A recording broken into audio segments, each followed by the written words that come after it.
ماذا بينك وبين الله يا عامر؟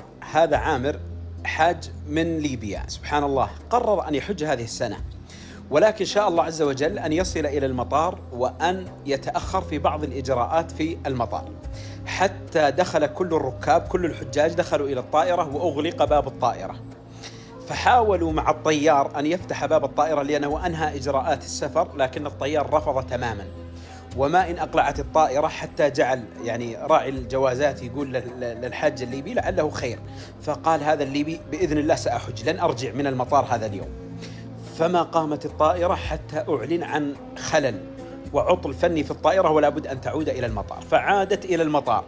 وبعد أن أصلحوا العطل قالوا للطيار، قالوا لو تفتح باب الطائرة باقي حاج واحد من أجل أن يأتي معكم. قال لا والله يعني يحتاج لك كذا وأمور، فرفض. فقامت الطائرة مرة ثانية، وقال صاحب الجوازات لعامر قلت لك يا عامر الله يعوضك خير إن شاء الله. فقال عامر وأنا قلت لك أنا نويت الحج ما برجع من المطار.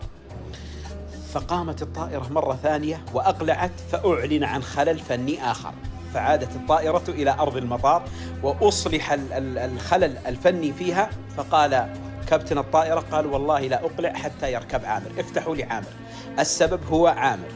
ففتح باب الطائرة لعامر وركب الطائرة، وهو الآن في مكة المكرمة لأداء مناسك الحج. فتعالوا معنا لنشاهد عامر ليحكي لنا القصة بنفسه، ثم أعود إليكم لأعلق عليها. السلام عليكم، أنا الحاج عامر المهدي منصور، حجاج عن منطقة جنوبية، وقالوا لنا موعد الطائرة الساعة 12. توكلت للمطار زي الحجاج، وقال النية ماشي بيت الله إن شاء الله. أول ما جيت المطار ولا الوفود الحجاج تجي المطار ويستقبلوا فيهم استقبال تبارك الله، اللهم صل على النبي. خلاص جيت في الأخير في المطار محسوب آخر مجموعة، وجيت خليت زواجي، قال لي عندك مشكلة أمنية في الزواج لكن بسيطة تنحلها لك. الحجاج الآخرين كملوا لهم المجرات. لذلك لا تشغل بالك كثيرا ولا تنشغل بأمور معقدة في هذه الحياة، فمهما كانت الفرصة منتهية ومهما كانت الأبواب مغلقة ومهما كانت الدائرة قد دارت، لا بد أن يأتي الله عز وجل إليك بالفرج. فقط توكل على الله سبحانه وتعالى وثق بالله عز وجل. إذا ابتليت فثق بالله وارض به، إن الذي يكشف البلوى هو الله. وكما قيل ضاقت فلما استحكمت حلقاتها فرجت وكنت أظنها لا تفرج.